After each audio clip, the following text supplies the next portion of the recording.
front. Yeah, Patty, I guess we got to start off with facing DJ this weekend. What do you think about that hitting coach on the other side? Question. I'm proud of him. He does a good job, and this is something that is always uncomfortable in our family. We've met him before when he was at Utah. So there's a little banter back and forth, not between me, but between the brothers, because they both do the same job. But it's kind of more of a celebration, honestly, that I just remember when these guys were little, and I was like, I'm doing a horrible job being a mom, being a coach. I'm not taking care of them. I never in a million years thought that they would end up being maybe coaches, but not softball coaches. And the fact that they're both doing it is just, to me, it's like a celebration of wow. So for them, it's something different, but for me, this is really fun and exciting. Got a chance to talk to him today, and he said he might have to chirp you a little bit when you're in the third base box. All I have to do is go, DJ, and he'll stop. Funny, that's exactly what he said. Did he really? He said, DJ, stop. Was DJ. exactly what Oh, go like, yes, he knows. I'll go down the line if he's bothering me. I'll stay away, but I just gotta stay focused. He's the guy that will unfocus me. He does that. He knows how. Nellie, redshirt freshman as the captain, just how has she grown into that role off the field, and what's it been like to watch her bat explode the last couple weeks? Yeah, I think Nellie's really matured quite a bit and has a good understanding of how this program works, has a good understanding of being a good leader through example. I've been really happy with her production at the plate. She's out there right now. She's late coming in because she wants more ground balls. And that's really a true example of the professionalism that she takes in what she does. Jesse in the chat. Patty, I know you didn't have Sam in that pitching staff last weekend, but a couple days since that series, what did you learn about this pitching staff and maybe managing them, or how they, just overall, what did you learn about that staff? I felt a little bit of nerves at times from a few of them, but they never quit, and they kept fighting, and we needed them to do that. Give up a single, it's okay, but we needed to minimize walks, and walks were a little uncharacteristic of these pitchers, so I knew that there were some nerves involved, but there were some bright, shining moments for them, and I think Audrey Lowry just came in at the right time when both teams were like on their last breath, and she was on her first, and she just handled it like a champ, like a veteran.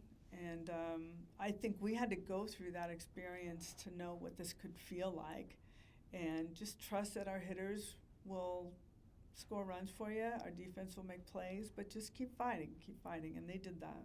Well, along those lines, you go to Arkansas this coming weekend, a team that, they go for 20 runs on Sunday. We've seen them have, offensive explosions. What's going to be important for them going up against, Arkansas lineup like this? I think no free bases. Just keep, let them put the ball in play and let us try to make the plays.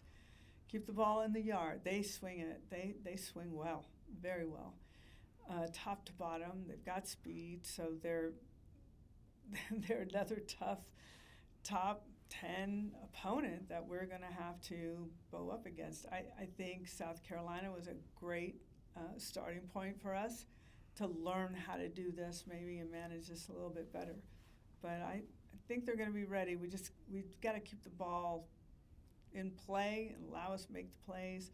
No walks. I don't care about strikeouts. Just keep the ball in a place where we can make a play for you. Super quick follow-up. Just where's Sam? I know you mentioned she was going to go through practices and stuff this week. Just where's she at? She threw today and was frustrated because she wanted more, and we shut her down. You'll see her on the mound tomorrow in some way, and I think that should be enough to have her ready to go over the weekend. Chat. Speaking of tomorrow, as you have a new group, any more difficult to go from conference series to midweek and then back to mentally, or is it just kind of everything's so new, they just go boom, boom, boom through everything? With this group, I guess we're going to find out, because this was the first, that was a draining weekend we just went through. So what are they going to bring? They already beat Tulsa. They better be, when we talked about it, you better have your eyes open and ready to play because Tulsa knows how to beat us. They've done it before in midweek, and that would really hurt our cause. So we are coming in ready to go. We know that. We're using it as a preparation, one last preparation for Arkansas, but we've got to compete tomorrow. We can't go up thinking ahead, and that's usually the problem with some teams is they're so wrapped up and already learning about their opponent for the weekend, they just skip over the midweek. We cannot do that. We will not do that. And then as you roll through to the weekend, just how excited you see this group into a road atmosphere in the SEC as well? These will be nice and new for you guys. I warned them. We talked about it. I said, put yourself in the other. The good news is we've been in loud surroundings.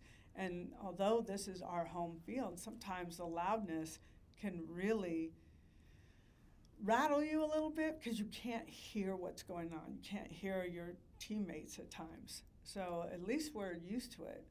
And this is going to be a different style for us. It's not, there's going to be some Sooner fans there, but not even close. So we're going to have to learn to deal with the noise, whether it's for us or against us. But I think having that many people in our own stadium really helps prepare us for this. James Jackson, James. Yeah.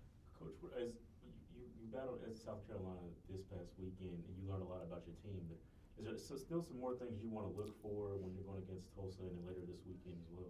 Yeah, I think one thing we really want to do is clean up the defense, and I'll tell you that I do want to try to get some players an opportunity like Tia Malloy, Sydney Sanders, Maya Bland, Cheney Helton has been working well, Corey Hicks. I want to try to get these guys some innings tomorrow.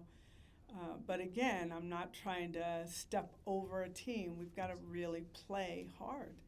So those are things that we hope can happen for us.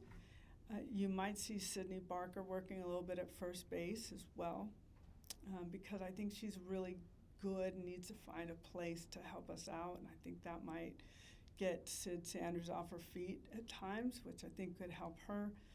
So those are things we're looking for, and Sam Landry to go out and have good control and feel like she's ready to go for the weekend. So those are some of the checkpoints we're looking for. James. You know, it was interesting talking to DJ today because... Wait a minute. When do you guys talk to DJ? What's going Zoom. on here? We had a Zoom. Oh, you did a Zoom with DJ? Yeah, Just him. DJ? Yeah, Oh, just jeez. DJ. Okay, I'm gonna hear about. Okay.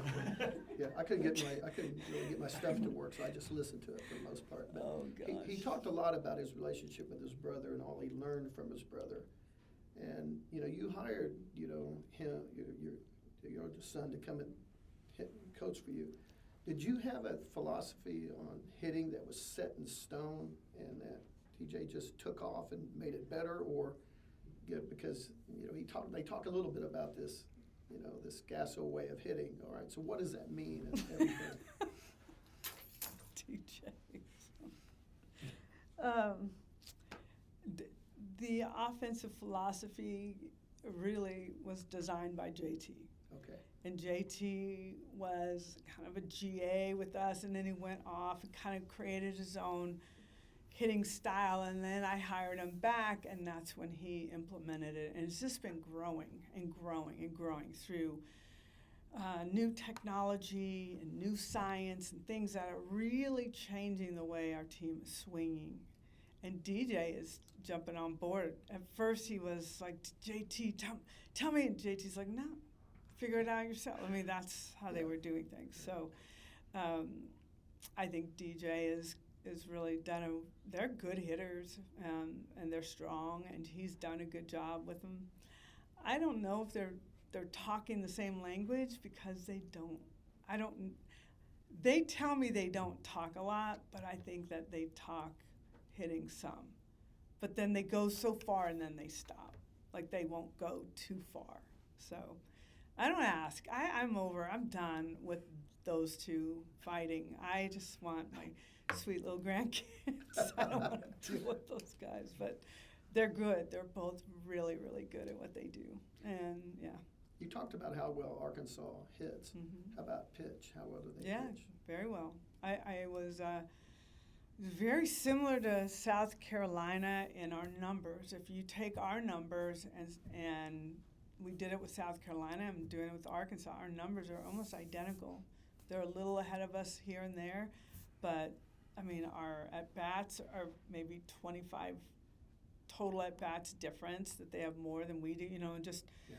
very similar. Numbers, very, very similar. They have a good lefty, Heron, that is their number one, but they do have a stable of pitchers that are very, very good, and their numbers show it. So the numbers are very similar to ours from the pitching side as well. So it's going to be a really even matchup.